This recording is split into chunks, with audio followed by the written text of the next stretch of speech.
Imagínese que usted diseña un sistema legal para gestionar la riqueza del subsuelo. No es cualquier sistema, es una obra maestra del liberalismo decimonónico. Lo estudia, lo delibera y llega a una conclusión fundamental. El Estado, en su rol de dueño, no tiene por qué estar picando piedra.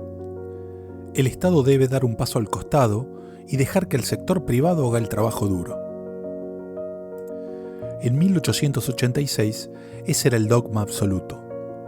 Pero aquí está el giro irónico, la clase de broma que a la historia le encanta jugar. 20 años después, son sus propios operarios, empleados estatales buscando agua en el medio de la nada patagónica, quienes perforan el suelo y tropiezan con el mayor tesoro estratégico de la historia argentina.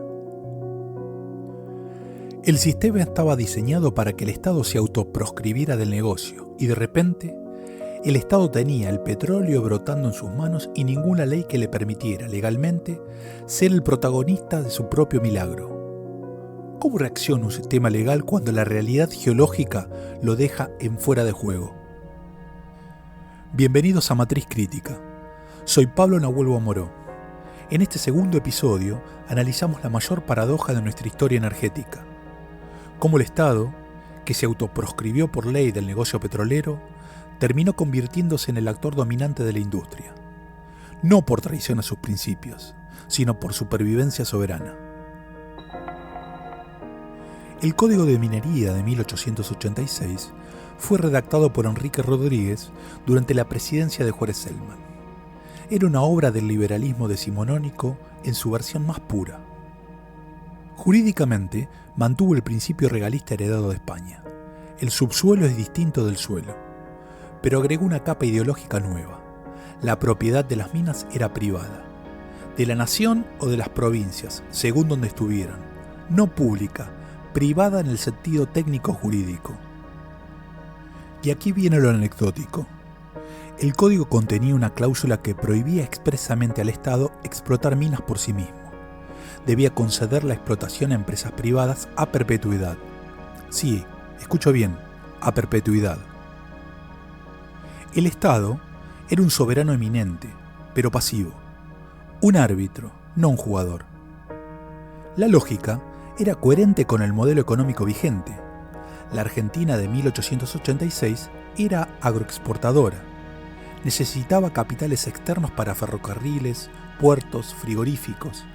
El Estado como operador minero era una distorsión, un rezago imperial en una era de mercado abierto. El gas y el petróleo, en ese esquema, no eran más que betunes y aceites minerales, la misma categoría residual que en las ordenanzas coloniales.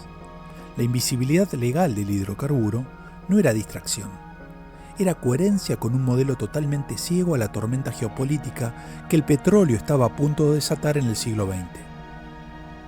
Ese modelo iba a durar exactamente 21 años en Argentina. 13 de diciembre de 1907, Comodoro Rivadavia, territorio del Chubut. Operarios estatales perforan en busca de agua potable. El sur patagónico es árido, el abastecimiento hídrico una preocupación constante. Lo que encuentran a 539 metros de profundidad no es agua, es petróleo, y con el petróleo, gas. El descubrimiento provocó un choque inmediato de tradiciones jurídicas. El Código de Minería de 1886 era claro. El Estado no puede explotar, está obligado a entregarlo a privados. Pero piensa en el contexto internacional. Standard Oil ya operaba en varios países de la región. El petróleo estaba empezando a definir el poder de las naciones. ¿Argentina iba a entregar su yacimiento a las grandes corporaciones extranjeras porque así lo decía una ley de 1886? El presidente Figueroa Alcorta actuó en 24 horas. Dictó un decreto de reserva estatal. El yacimiento quedaba bajo control del gobierno, sin licitación, sin concurso. ¿Cómo hizo eso sin violar el Código de Minería? Con un atajo legal. Invocó la Ley 4167 de Tierras Fiscales para prohibir la enajenación de suelos con petróleo. Una ley sobre suelos, para proteger lo que estaba debajo. ¿Fue un acto de creatividad jurídica o de desesperación institucional? Ambos a la vez, y eso en Argentina tiene larga tradición. Entre 1910 y 1935, el Estado fue construyendo decreto a decreto una presencia que el Código de 1886 le prohibía. En 1910, la Ley 7059 autorizó al Ejecutivo a reservar 5.000 hectáreas en Comodoro Rivadavia, primer antecedente legislativo concreto sobre el estatus legal del petróleo. En 1913, el ingeniero Luis Guergo denunció ante el Congreso una práctica sistemática del Standard Oil: obtener concesiones extensas, mantenerlas deliberadamente inactivas para bloquear el avance estatal. No era extracción, era control territorial mediante el derecho minero. En 1917, la Ley 10.273 reformó el Código de Minería. Sustituyó la obligación de poblar el yacimiento por la obligación de pagar un canon anual y compromisos de inversión, bajo pena de caducidad. Era una reforma técnica, pero su efecto político era claro: dificultar las maniobras de acaparamiento improductivo. En 1922, Hipólito Yrigoyen tomó la decisión más importante de esta etapa. Ante la inacción del Congreso, creó por decreto la Dirección General de Yacimientos Petrolíferos Fiscales, YPF. El Estado, que no podía explotar, creaba por decreto la empresa que iba a explotar. El general Enrique Mosconi asumió la conducción entre 1922 y 1932. Bajo su mando, YPF se convirtió en la primera empresa estatal de integración vertical en el mundo. Fundó ciudades, extendió la exploración a cuencas que el capital privado ignoraba. Entendió que el petróleo no era un negocio, era soberanía. Pero todo ese edificio se construía sobre una contradicción fundacional. YPF operaba en el sector al que el Código de Minería de 1886 le prohibía entrar. Cada barril extraído era, técnicamente, una violación a la ley vigente. La empresa más importante del país era, en sentido estricto, una ilegalidad institucionalizada. Esa paradoja no se ocultó, se convirtió en el argumento más poderoso para la reforma legal que vendría. Esa contradicción necesitaba resolverse, y se resolvió en 1935. La Ley 12.161, sancionada el 21 de marzo de 1935 durante la presidencia de Agustín Justo, fue la primera norma integral para la actividad hidrocarburífera en Argentina.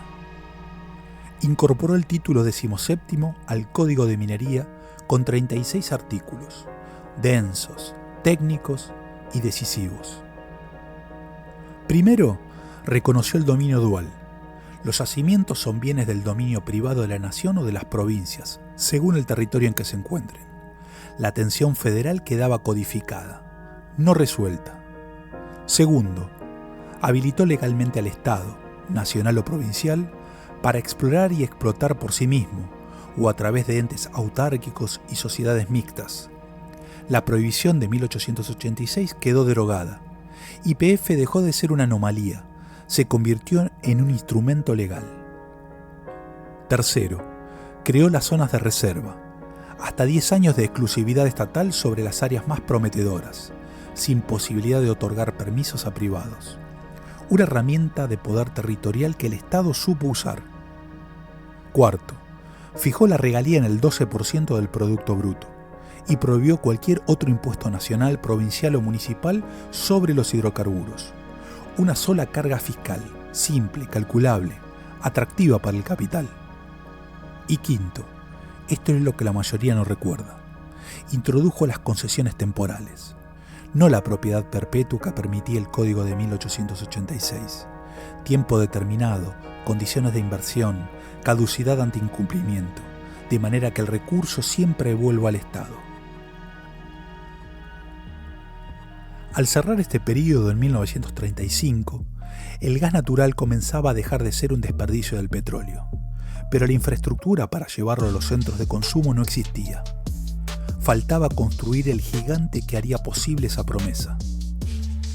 En el próximo episodio veremos cómo YPF, junto a la creación de Gas del Estado y la reforma constitucional de 1949, transformaron el rol de gas natural en el país. El recurso que no existía jurídicamente en 1886 se convirtió, en menos de 50 años, en símbolo de soberanía nacional. ¿Cómo ocurrió ese giro? Con la misma receta que vimos hoy: realidad geológica que desborda el marco legal y un Estado que reescribe las reglas para no perder soberanía. Soy Pablo Nahuel Amoró. Esto fue Matriz Crítica.